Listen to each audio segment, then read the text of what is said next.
Good evening, grave robbers, and welcome to the television graveyard. We are your TV necromancers, Laura Prince and Noah Houlihan. We have come here tonight to examine the spirits of television shows, to find out which ones could be resurrected, should be resurrected, and which ones should just stay doomed. This is a podcast in which we analyze the history, the hype, and the aftermath of shows that ran only one season, only one episode, or never aired at all. With me, as always, is TV's Noah Houlihan. Are we still talking about my vag?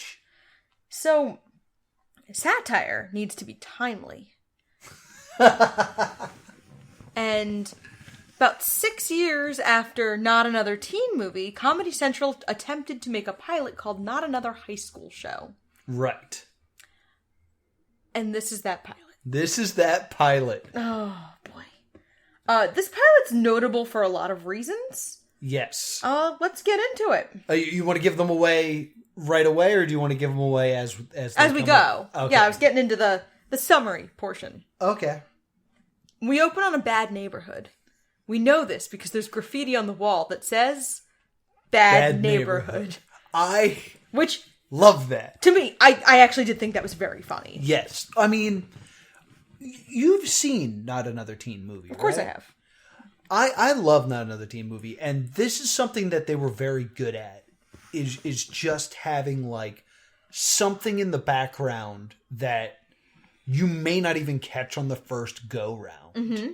That is just, like, a tiny little joke. And having that graffiti bad neighborhood is, like, the perfect example of that. Yeah, it also reminds me of the Fantastic Mr. Fox movie. Yeah?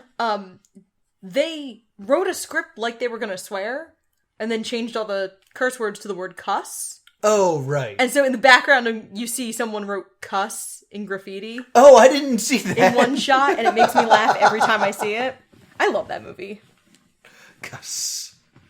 But, like, I remember in Not Another Teen Movie, like, they're walking down the hallway, and they walk past a schedule, and the schedule says Monday first day of school, Tuesday the big game, Wednesday prom, Thursday graduation. That sounds right. It's like stuff like that. I'm always a big fan of that kind of like airplane top secret set comedy. Yeah, and like in a high school, that is so much the case. That's all we ever see. Right. Big game, prom. Sometimes, depending on the genre, you might get, like, another extracurricular. Yeah. Like, you might get the mathletes, big meet in Mean Girls, which will always be the night of the big dance. Yeah. Or the school play will be the night of the big game. Oh, yeah. Yeah. Why would they schedule these the same day? I don't know. Can only have one hobby. It still makes me angry. So, we're in a bad neighborhood, and we open with the blonde douchebag from Not Another Teen Movie, whose name I forget, but I love him. He is one of my favorite comedic actors. He's also the lead on NCIS LA. But I know him from Not Another Teen Movie. He plays the exact same character in Rob Schneider's The Hot Chick. Yeah. He's also Lloyd in the Dumb and Dumber prequel. Yeah, his name is Eric Christian Olsen. Yes. Yeah, he's like one of the leads in NCIS LA. Yes, he's also Vaughn from Community. Yeah, which was the big one where I was like, oh my god! Hey, hi, hello, how are you? He cracks me up. He's one of my favorite actors. And Vaughn is such a good character. And that's not the last Community alum we're going to see today. No, it is not. But he is stealing a car because he doesn't give a care. Because we're bad boys. He's with his slightly reluctant younger brother. Yes. Because he's a bad boy. I don't give a crap. Yeah. You did notice that every line he said he had tattooed on his arms, right? I didn't, no. Yeah. Every time he was like, I don't give a crap, he would show his arm and it just said that. Mason, are you sure you're cutting the right wires? I'm sure that I don't give a crap. That's one of those visual cues I miss when I'm taking notes. He hotwires the car, and it's very funny. Yes. It's like, are you cutting the right wires? I don't care. It's time to blow. And then the car explodes with me. Oh, the crowbar business, when they're stealing the car. Oh, yeah. He's just hitting the car with a crowbar. He's hitting the doors. Like, wouldn't it be easier if he hit the window? Yeah, so he breaks the window with the crowbar, and he's like, that was easier. And then the car's unlocked. Yeah. So the car explodes with Mason in it after he hotwires it. Yes. And the next thing we see is Brian at Jump Street Station. Yes. Which is another good, like, oh, Jump Street. You know, I didn't catch that one. Oh! I didn't catch that it was Jump Street Station. That is great. So, and he's talking to the public defender. I'm not really sure what they're getting Brian on at this point, because he just happened to be at a crime scene. I mean, they're bad boys, so I'm sure They don't give a crap. I'm sure that I don't give a crap. He's done horrible things in the past. And so they kind of have this fake out of like, oh, your brother's fine. So, I got good news and I got bad news. Now, the good news is, your brother's gonna make it. Really? That's right. The doctor says the bullets missed all of his major arteries. But my brother wasn't shot. Isn't your brother Muhammad al-Aziz? No. The joke is that he's Islamic and Ryan's obviously... white. Yeah, and Ryan's white, so obviously not his brother. Which is a groan. Yeah, and then he goes like, oh no, your brother's dead. And he's like, oh, okay. And then the public defender offers to take him in. And Brian's like, wait a minute, what about my mom? Yeah, what about my mom? Oh, I got more bad news. Totally forgot about the bad news.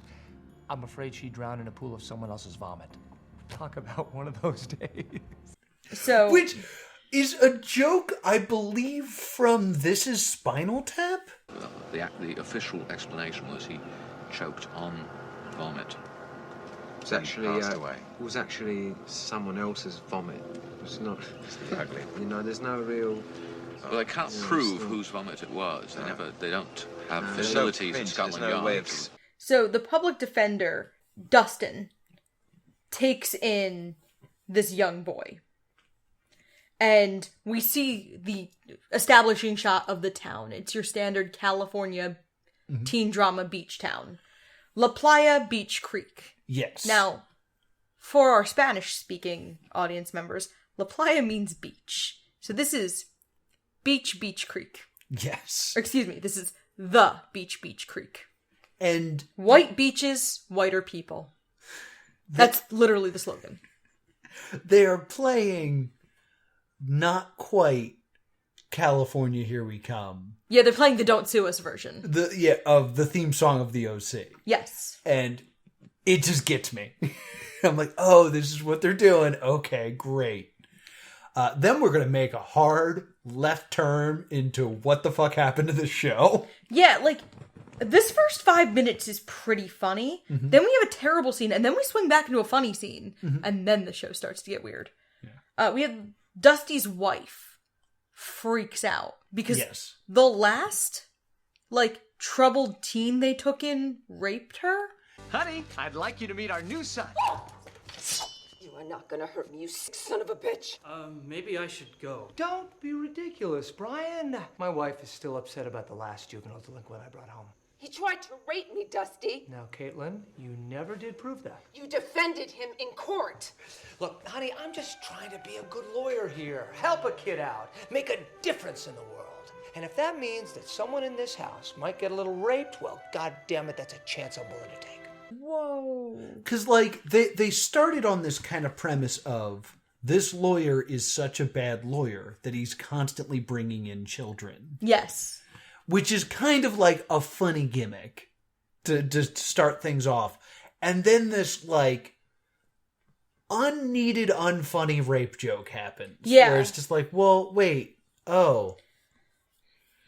Because the joke absolutely could have been that just, like, she kind of looks up and goes, like, you're just gonna get bored with this one, and you just see, like, the rooms and just a bunch of other, like, troubled white boys. Yeah, like, that type of joke is done entirely for shock.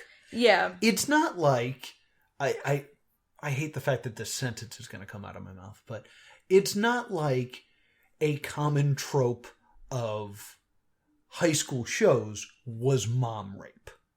Correct. So, like, you could still do shock humor, but you're now losing your the premise of what the show is. Yeah, and, like, sexual assault as drama is a huge teen show trope. But this isn't, like, it doesn't try to play that trope. Yeah, this is not commentary on that trope. And we also never see the mother again. Yeah, this... After the scene. The scene is unnecessary. Yeah, this is just a rape joke just to have it. And then we get to his son's bedroom. Dustin has a son. Yes. Which you didn't catch the joke with his name. No, this is brilliant because there's so many levels.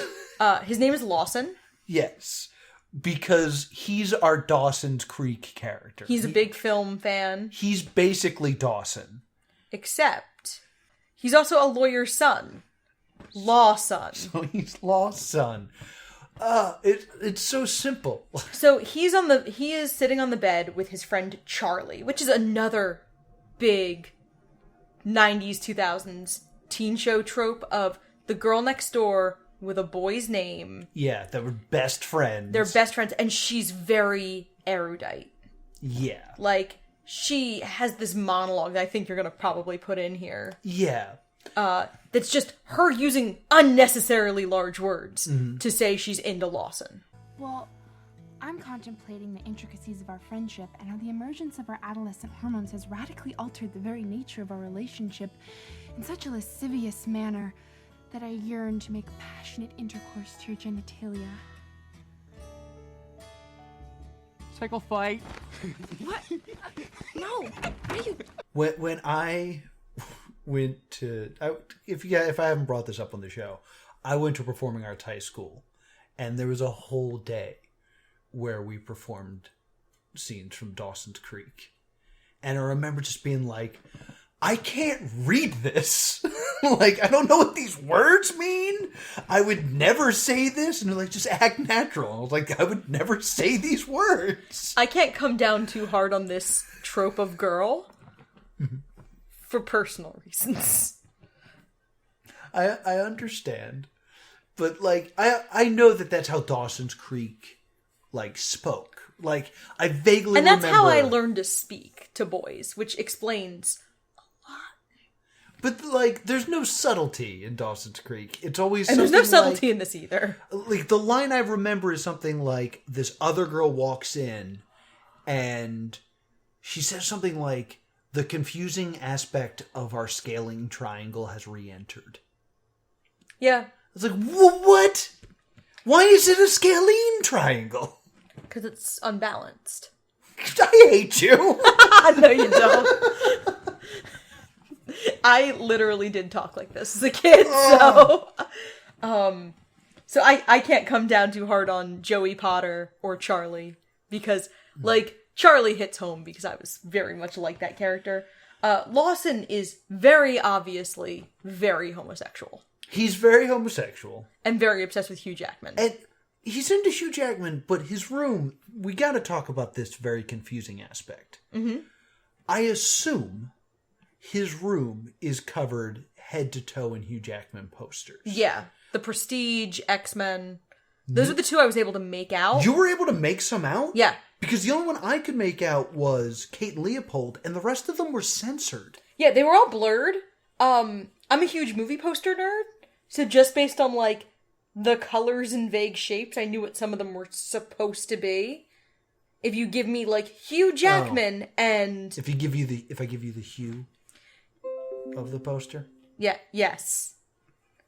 My computer protested that joke.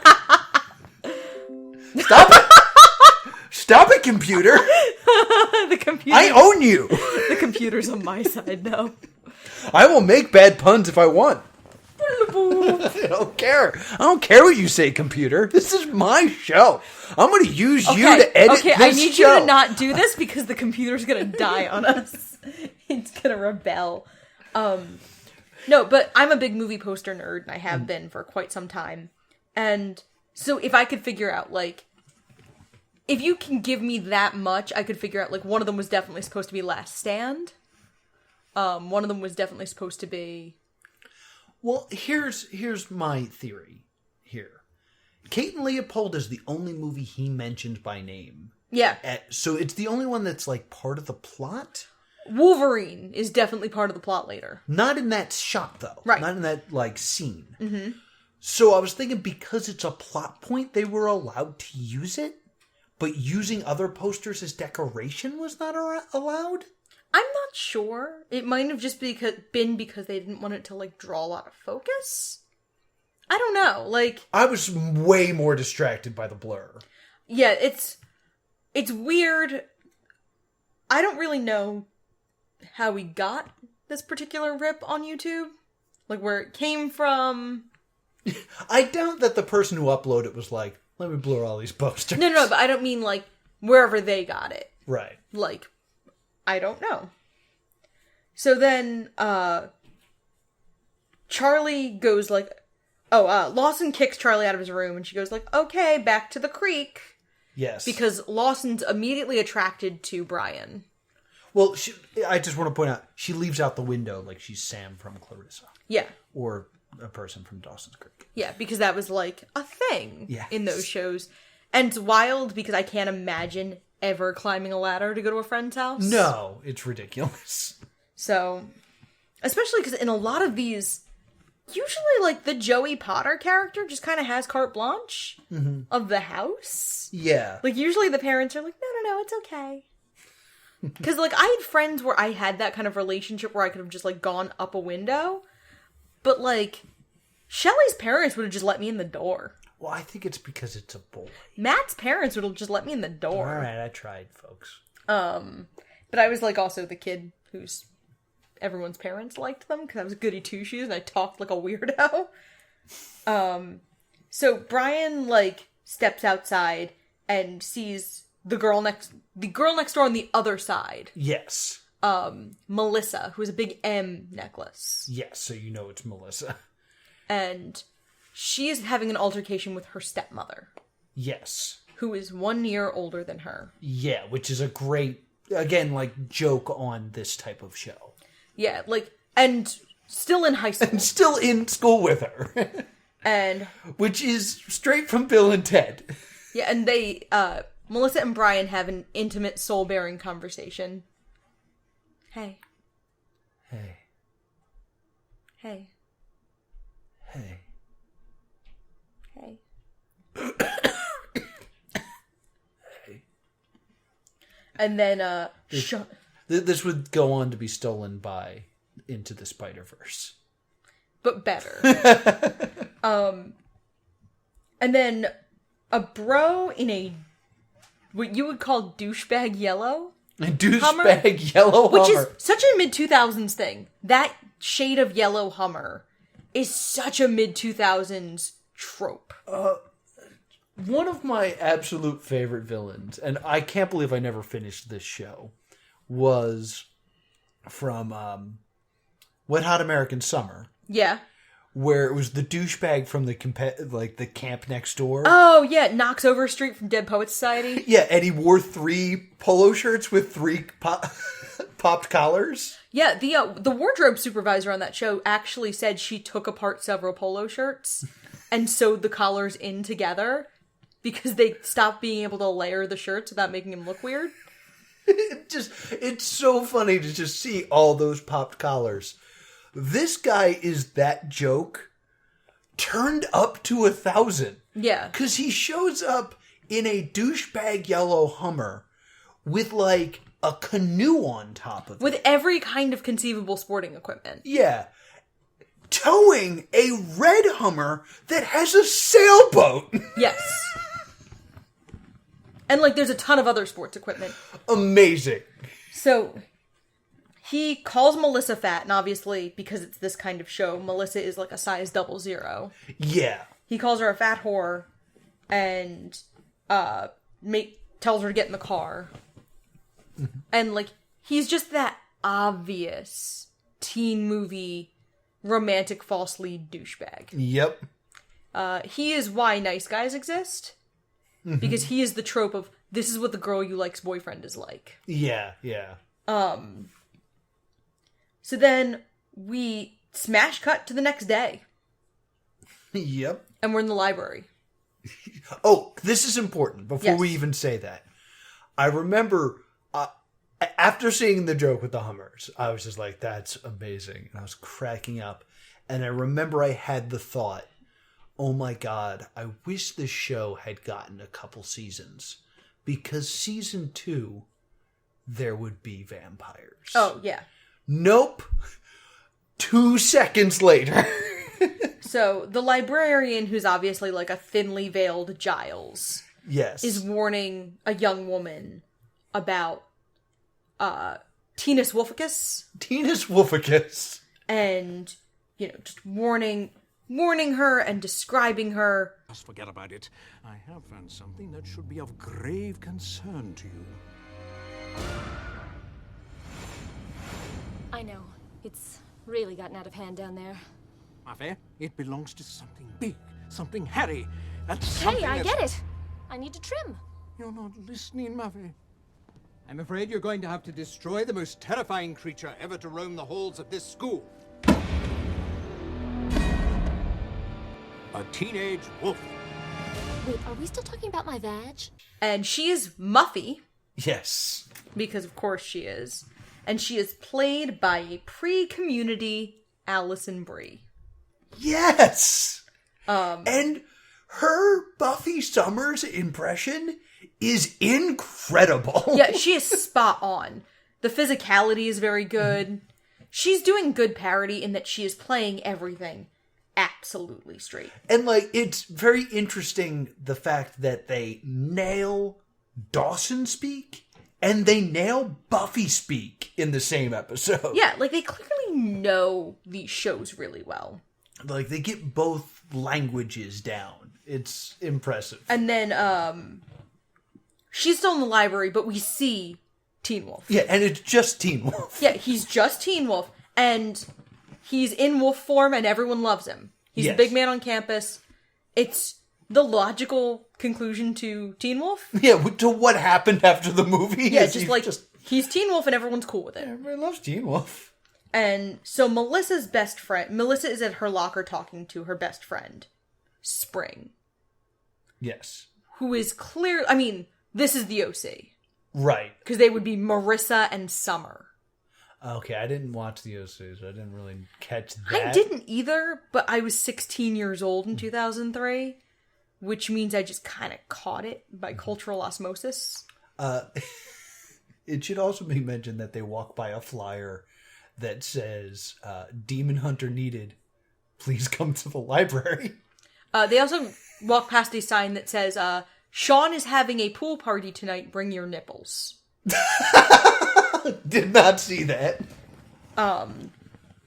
So, Melissa is talking to Spring, and her stepmom, gets in her face and says, you need to be home right after school.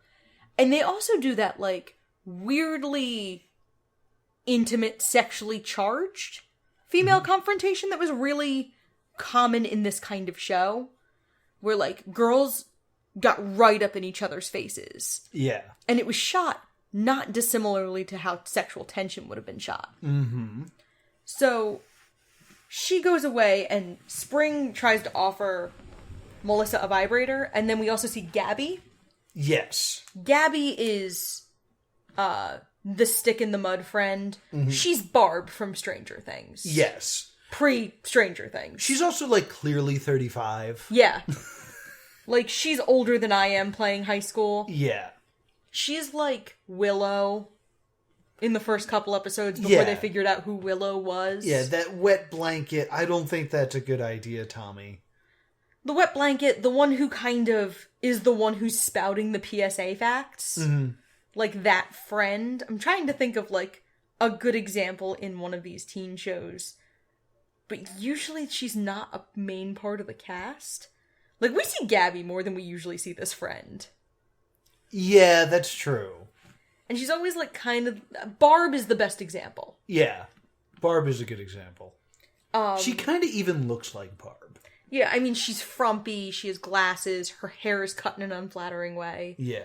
Because, and, she's, Ty from Clueless is what she's clearly, supposed to be sort of looking. Yeah. She's supposed to look like Ty from Clueless. Mm-hmm. except that she's clearly not secretly Brittany Murphy under that. Right, yeah. So Lawson and Brian are walking around the hallways, and Brian's like, shouldn't we go to class? We don't go to class. We just walk around. Yeah, so everyone just walks around the hallways, and that's how they learn. Except usually you have to go into a classroom, because sometimes you have to have a scene alone in the hall. Like, yeah. Because we only ever see students in the hallways, even to the point where, like, in Riverdale, there's been jokes about, like, people going to class. Yeah. And, like, how Riverdale has, like, a student lounge. Oh, does it? Yeah. Like, I went to high school and we didn't have a student lounge. No. And even if we did have a student lounge, there wasn't going to be your couch that you could always go to. Yeah, that place would be packed. So, and then we get this really great background sequence during this, where Muffy is hunting Tina Swolficus. Yes. And thinks she finds him. Mm-hmm. And murders a janitor in cold blood. Yes. And that janitor is John H. Benjamin. It's H. John Benjamin. I'm sorry, you're right. That janitor is H. John Benjamin. And the young woman who finds him and screams is Academy Award winner Jennifer Lawrence. Yes. Die, Wolf's teenagers! No, you're a lot shorter than I am. You kids.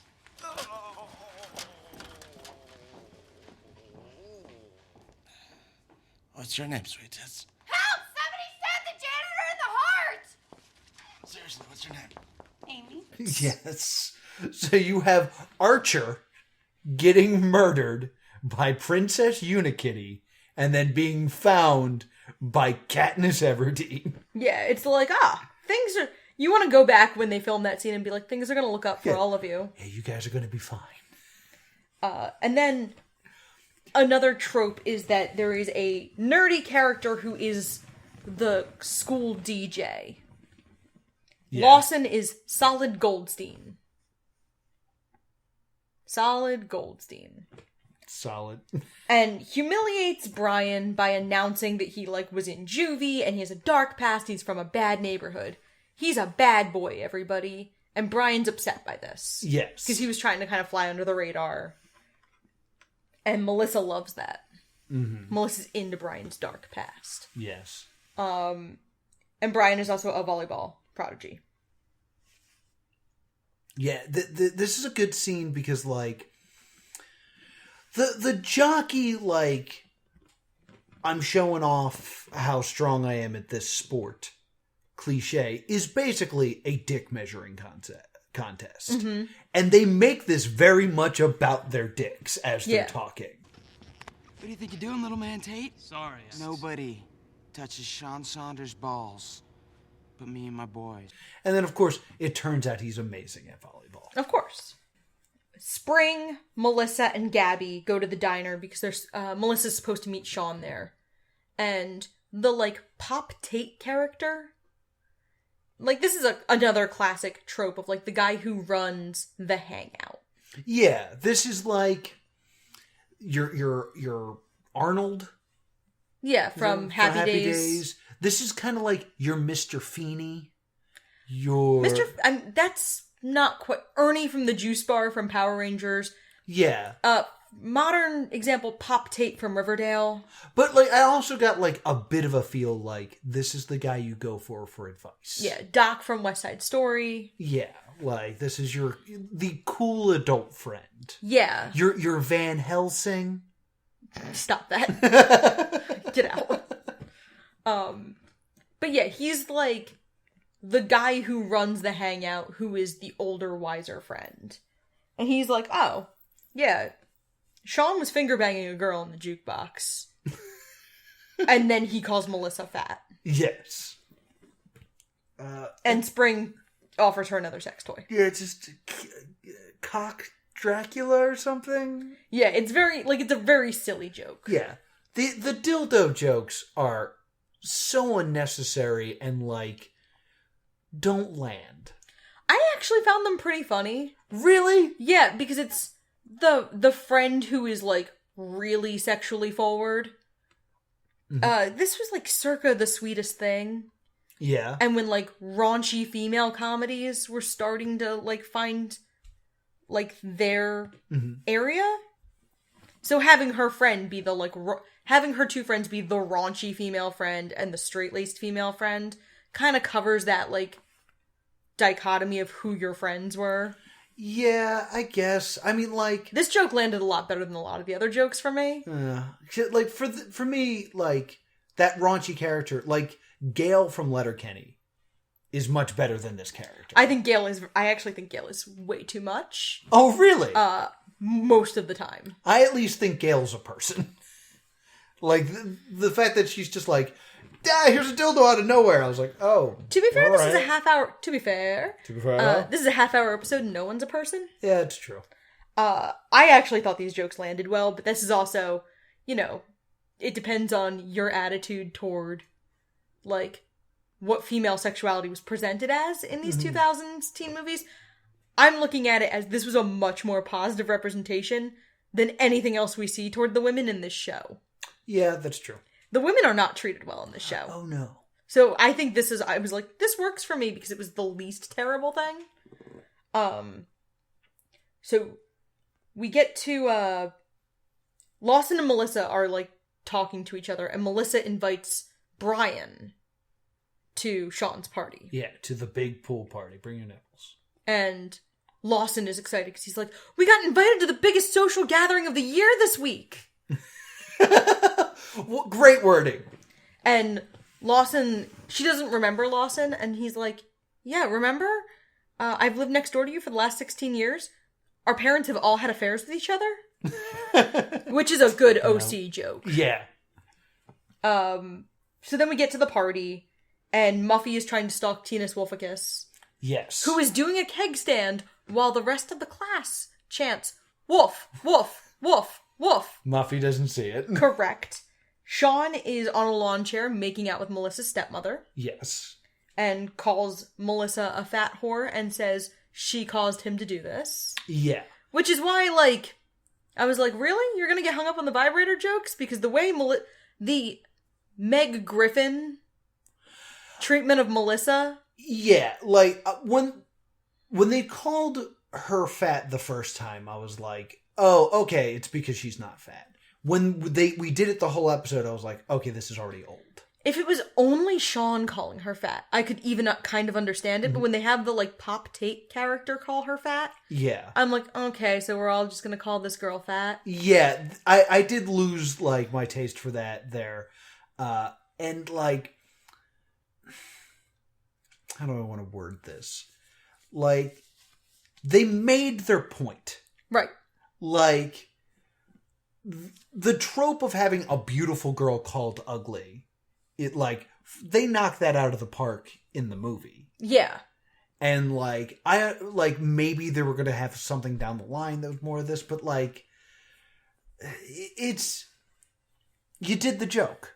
Like, doing the joke again doesn't add anything. And if a this. joke gets old in 23 minutes, yeah, you've messed up. You have a problem. We also meet Kenny Bonerman.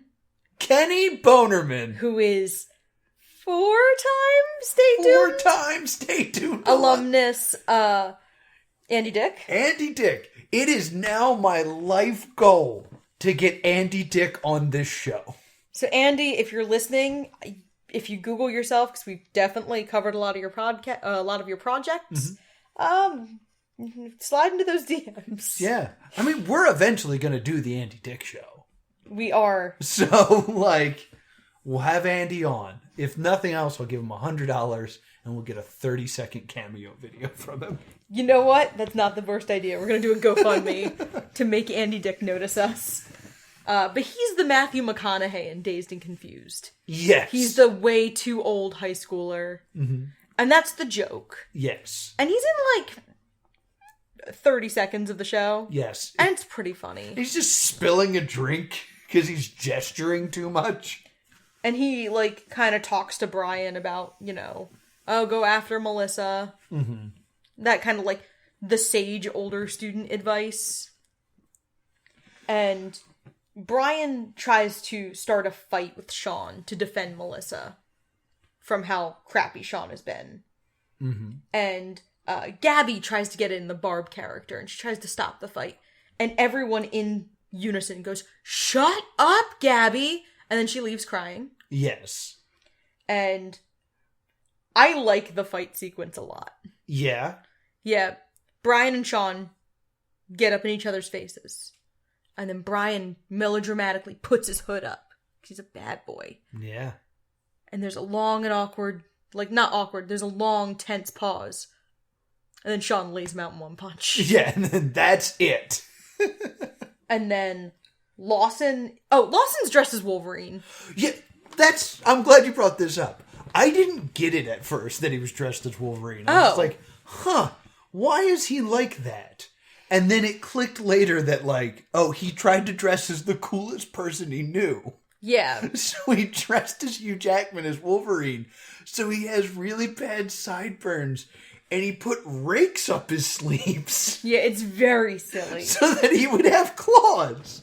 And, like, it's one of those things where it's really obvious, but they don't spotlight it. Yeah. Like, if you're looking directly at him, you get it. But if you're invested in, like, the show at all, you might not have that moment where you're like, oh, he's Wolverine. So I didn't get it until later, and once I got it, I was like, that was brilliant. But it's important to bring up at this point, because Muffy sees him. And thinks that he's a wolf man. Thinks he's Tinus Wolficus. Goes to shoot him with her crossbow. And Charlie, his best friend, takes the arrow for him. Yes. And the ambulance comes, and Charlie is crying and suffering in Lawson's arms. Yes. And, like, they have this tender friendship moment where Lawson promises he won't leave her, and that, like, she's his best friend. And then Brian walks slightly out of frame, and Lawson goes, "Brian!" and drops her. And then she falls off the stretcher. It should be mentioned that every shot Charlie is in, she is carrying a ladder. In her backpack. Which is brilliant. Yeah, which is, like, and it's just jutting out of her backpack. It's not like she has it tucked under her arm. Yeah, she just has an awkward ladder with her because she could have to go to Lawson's room at any time. Which, like, always answers that question of, like, where'd they get the ladder? Yeah, it's just on her. So, Brian sees his brother. And his brother, Mason, the I don't give a crap guy from the beginning. Yeah, he's alive. Is dressed in a beautiful sweater vest, pastel argyle, and he'd faked his own death to escape a Nicaraguan drug cartel. And then is immediately shot. Well, no. He promises Brian a better life. He's like, we don't have to be bad boys. We can start a new life. We can be good boys, Brian. And then he gets shot. Yeah, and this is very much the dear sister, what you say? Yes. Because it was Melissa who shoots him. And Melissa throws the gun, and then you hear, like, a cat die off screen, which is a deeply old joke. Oh, yes. Yes. Real quick. I wrote and directed a show in college, and they legitimately made me add that joke. Because there's this... The throwing a gun? Not throwing a gun. Throwing something. Throwing something, because, like, I had this bit where, like, he's trying to... The show starts and he's trying to get laid. Mm-hmm. And all these things start distracting him. Like, the phone rings and, like, the radio says, like, bad weather is coming and stuff like that. And we're like, just get rid of the phone. And get rid of the phone eventually turned into... He throws the phone out of the apartment. And then the day of the show, they were like, listen, Noah, we had an idea. What if when he throws the phone out of the apartment, we have Dave go, oh, my eye. I'm like, all right, guys. If that'll really make you guys happy, sure. So day of the show, we added that. So Melissa claims that she owed Brian for helping her with Sean. Yes. She killed him for him. Yes. And then the show ends on a montage summarizing the 23-minute show we've already seen. Yes. And then the, like, next up on Not Another High School Show. Next time. Dustin pulls up with extremely disturbing information for Lawson and Brian. Melissa is pregnant. Yes. Gabby, every time she speaks, gets interrupted. Dustin's taken in a new foster kid named Hector. Right. Melissa has lost the baby. And Jamie Presley shows up as Brian and Mason's mother. Yes. Because she had faked her death to get away from the drug cartel. Yes. I think she faked her death to get away from a pimp. Oh, I thought it was the exact same thing. I could be wrong. I also could be wrong.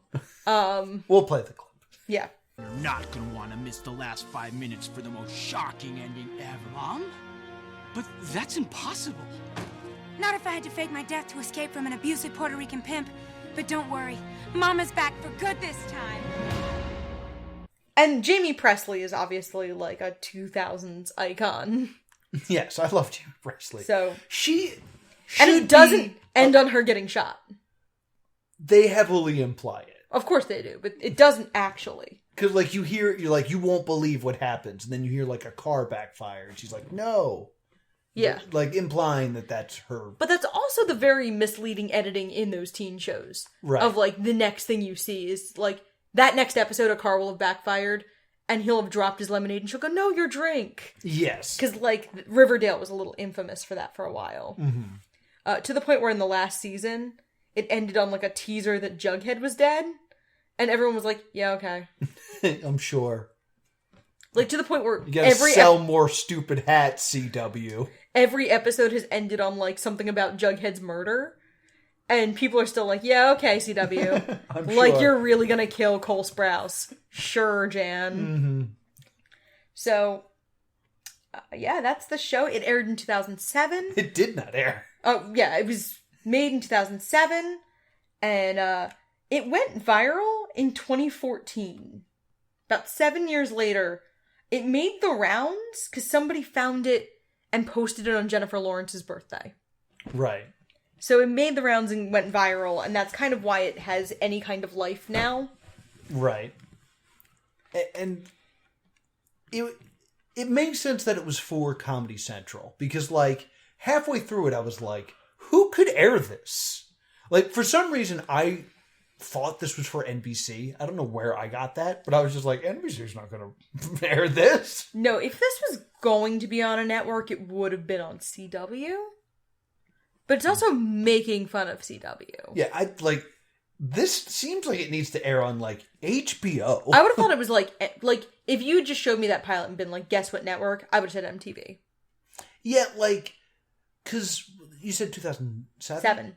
Like, this is a little bit after, like, Undressed on MTV, which, like, kind of falls into the same type of category and stuff. Because there was that time, like, 2003, 2004, where there was that, like, chunk of TV that shouldn't be on TV. It was like Undressed on MTV, and then, like, FX had Son of the Beach. Okay. Which was like a parody of Baywatch, where it was like they had one girl named BJ and stuff. Like, yeah. I think it was executive producer Howard Stern. E! Showed the Howard Stern show. Right. Like all the shows where the Girls Gone Wild commercials would air. Yeah, okay. I could totally see this being like the Comedy Central show that airs in the secret stash. I was going to say it's the show that airs in, like, the time slot after South Park. Like, based on what I saw, I don't think this could run at 10:30. No, like, this isn't that bad. I really don't think this is that bad. I guess maybe. For the 2000s, they don't swear very much. But they do swear in it. Not a lot, though. Maybe I don't think they say, like, the F word. I kind of remember there being bleeps in it.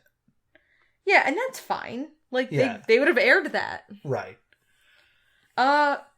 It's got that very 2000s misogynist humor. Yes. And it does. And sometimes it's done correctly. Mm-hmm. Like, at the party, everyone is having sex. Yes. And, like, that teen show, everyone is having sex but you feeling that gets created. Yeah. Like, when I got to high school, there was like the implication that that's what it's supposed to be. I don't find that to be the misogynist part. Like, people being sexually active is not misogynist. Right. I'm saying, like, you know, Charlie gets shot as a punchline. Yeah. Like, Charlie is constantly physically abused. Melissa is constantly treated poorly, and other characters calling her fat. Yes. I don't think people being sexually active is misogynist. Yeah, misogyny might not be the right word, but, sexuality is a set piece. Yeah, but that's not inherently misogynistic. Right, I used the wrong word. I'm just saying, that was something that I thought was done well in this. Okay. And when we talk about the misogyny, when she gets called fat the first time, having a character in a teen show be called ugly who isn't, is very much a trope of that time. Oh, absolutely. The 8 times it happens after that suck. I think even having one or two, having it just be the boyfriend and the stepmom who constantly call her ugly, and having it be that, the antagonists call her ugly all the time. Yeah, but then it gets into what I think you perfectly phrased, that Meg Griffin syndrome, where it's like, we don't have a joke here, so let's just make fun of her. Yeah, and unlike Meg Griffin, who is a cartoon character, it feels much grosser to watch it be a person. To watch it be like a human being and not like a cartoon. Because a cartoon, there's a bigger divide from reality. And I don't like the way Meg is treated on Family Guy. But at least you can be like, okay, it's a cartoon. Nobody's a real person. I mean, I think there's also an issue, though, with Meg Griffin, because everyone's drawn basically the same and stuff like that, you as a viewer can just be like, Meg Griffin is ugly in that universe. Yeah. With this, we can clearly see that this woman is very attractive. Right. And she should not be called fat. And I think, having that clear juxtaposition, makes it more of a joke than it does with, Meg. There's not times where, Meg does something smart and they're like, shut up, Meg, you're stupid. It's just, they yell at Meg. And they don't have that contrast. The contrast is at least clearer in this episode, where it's calling her fat is dumb. Because she is not. Yeah, I think the show fails to give us people to really root for. Yeah, there's not... Because, if Melissa hadn't immediately shot Mason, you could be like, okay, we're supposed to root for Brian and Melissa. But Melissa also just, goes back to her mean boyfriend. She's very much that mid-2000... Melissa is a trophy, not a person. And this is kind of following the format of Not Another Teen Movie. Yeah. Because, everyone's pretty terrible in Not Another Teen Movie as well. I mean, Janie Briggs is kind of your center. Mm-hmm. And she is playing the stereotype one-dimensional character of pretty girl who's secretly beautiful, who's also an artist. I guess since that trope, Janie's also not as ridiculously mistreated by the plot. Yeah, I guess she doesn't get as many licks. She still gets, pretty beat up. She falls down the steps and gets, That's also a different trope. That's the clumsy, yeah. The lead character is clumsy. And, she always kind of comes out I'm fine. Mm. So, that kind of thing. I just feel like this show was more mean-spirited than the movie. Huh. I think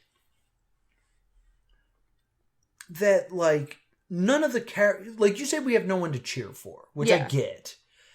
And I think it's because everyone's just that one-dimensional cutout that they're supposed to play. And that's kind of what they all are in the movie, too. They're all that cutout one-dimensional thing. But after 2 hours of the movie, you're done with the movie. I agree. I think part of it is that we're done with them faster. Yeah. And I love the movie, and I think it's great. And I think I had my fill, and I didn't leave the theater going, I wish there was a sequel. Yeah. This is asking me to come back every week for more of this. Yeah, and there's just not enough there.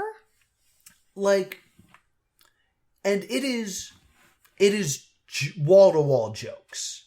And, like, that's not something that really exists anymore. No. Is something that is just jokes, start to finish. Like your Airplanes, or I can't think of too many other examples where it's just like, jokes are more important than plot or character or anything else like that.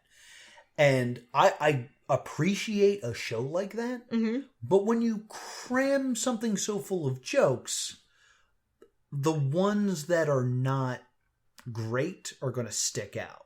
Yeah. And you can't, like, take them out because you need wall-to-wall jokes. So, like, not all of them are winners. No.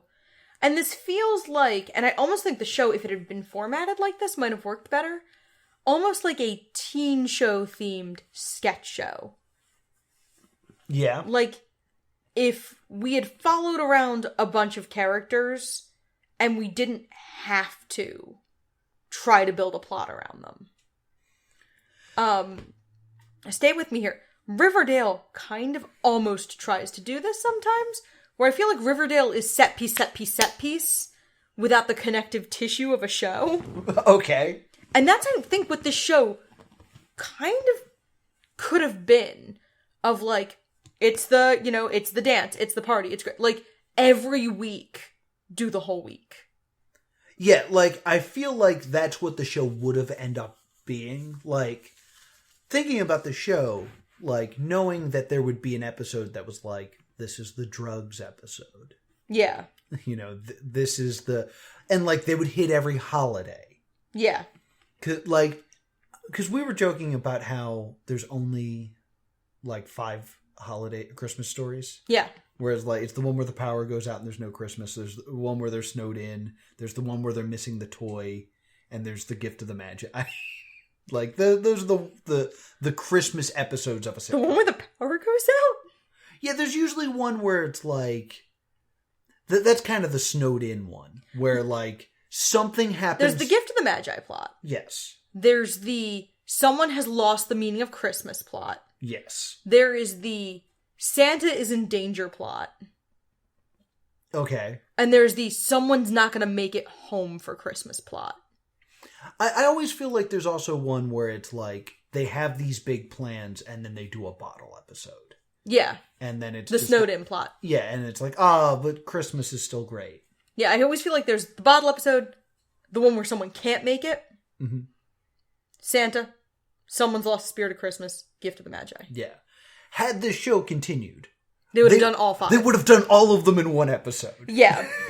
And it was just like, it would have been hilarious to see, like... and horror Christmas. Yeah. But it'd be funny to see, like, we're snowed in, we can't leave this room. Plus, I have to go to the store and get a toy. Like, yeah. Seeing them all at once would have been very funny. Yeah. But, like, it's not a show. No. It is commentary on shows. What is the verdict? For me, I want to give it a stay tuned. Okay. I think, like, there would be something in every episode that I was like, that's really, really funny. And that would be enough for me to come back. I don't think, like, there'd be anything particularly memorable. Like, those shows I named that I put in the same category of this, like Your Son of the Beach and Your Undressed, nobody talks about them anymore. No. Like, no one's ever like, you know who my favorite character was on MTV's Undressed? No, nobody does. I think for what it was, it's something I would enjoy, but I am completely comfortable saying that everything I liked about this show was done 100 times better by Clone High. I was literally about to say this show was better when it was Clone High. Yeah, like, you put it next to Clone High every day. And Clone High manages to give you pathos for the characters. Yeah. So, Clone High executes the satire of almost the exact same time period. Clone High's 03. Mm-hmm. This is 07. Right. Clone High hits the same notes in a way that feels more authentic, that you kind of feel for the characters, and it still makes fun of everything. Like, the very special episode of Clone High is hilarious. Mm-hmm. With, oh my gosh. Every episode is a very special episode of Clone High. I was thinking of the one with Luke Perry. Litter Kills Literally. Yes. But that, like, is silly, but also they managed to find some feeling in it. Mm-hmm. And this show didn't find feeling in anything, and I think that was the problem. Yeah. I will say that... So stay doomed from me. This show never offended another country into having a hunger strike. But... It also didn't air. I bet if you gave it a few more episodes, it'd get there. Yeah, I can't imagine women liking this show a whole lot. Like, this is a show aimed at... You know what it is? I think that's the problem with this show to me, is that I can't figure out who the audience is supposed to be. Because a lot of the jokes were very, like... I explained them to you because I watched, like... I picked up things about the OC and Dawson's Creek. You didn't watch them, but this humor is very male-oriented. Yeah, that's very true. Satirizing shows that usually girls watched. The teen movie worked because teen movies are a little more unisex. Like, The Breakfast Club isn't a girl movie. Yeah, I think also a big thing that worked in Not Another Teen Movie is most of the things they parodied were in the trailer for the film. Like, there's a parody of 10 Things I Hate About You, which I never saw. Mm-hmm. But, like, when I saw the parody of it, I was like, oh, that's what this is. Yeah, almost everything that was parodied, you could pick up through cultural osmosis. Mm-hmm. Like, oh. And, like, I hate to say it, with a movie, you could at least rely on a male audience to have maybe seen some of the romantic comedies on dates. You know what I mean? Right. Like, a teenage guy is more likely to have seen She's All That at that time period because he went with a girl than to know things about the OC, which he doesn't have to watch because he's not on a date every Wednesday night. Yeah, very true. Understandable that it's a stay doomed for you. Yeah. And it should be a stay doomed for most people. I really enjoyed it.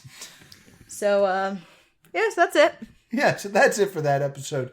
Sorry this is not Michael or Michael Have Issues or the Dana Carvey Show like we said it was going to be. Okay, for that first one, you can go ahead and blame Comcast. Yeah, we are unable to see the rest of that series. We started watching it. We had stuff written down to say about it, but it's not happening. But apparently the streaming service for Comedy Central does not get along with Comcast? Yeah, just didn't want to give me the rest of the episodes. Dana Carvey Show will be next week. We have finished watching it. We just have a lot to say about it, and I think it's going to be a bigger episode. So we want to make sure that we had enough time to like really give that episode the time it needs. Absolutely. So we're watching the Dana Carvey Show next. If somebody wants to talk to us about the Dana Carvey Show and maybe have something read here on the show, how would they reach us? You can email us at thestaydoomedShow@gmail.com or on Facebook and Twitter @StayDoomed. And do we have anything live that we want to talk about? We don't have anything currently lined up. This is the off season for conventions. Yeah. So we don't have any appearances that we're really building up to right now because it is January. So book us. Sure. We'll do this at your convention or whatever your party you're holding. So we've got one more show after Dana Carvey, and then we're going to be in Razzie's month, y'all. So get ready for Razzie's month. If you want to talk to me about the blonde guy from Not Another Teen Movie, who I love, whose name I've already forgotten. Eric Christian Olsen. If you're Eric Christian Olsen, I'm at TV's Noah. If you have strong opinions about misogyny in mid-2000s teen culture, I'm at Priorities, and I got a lot to say about it. Until next time, stay doomed.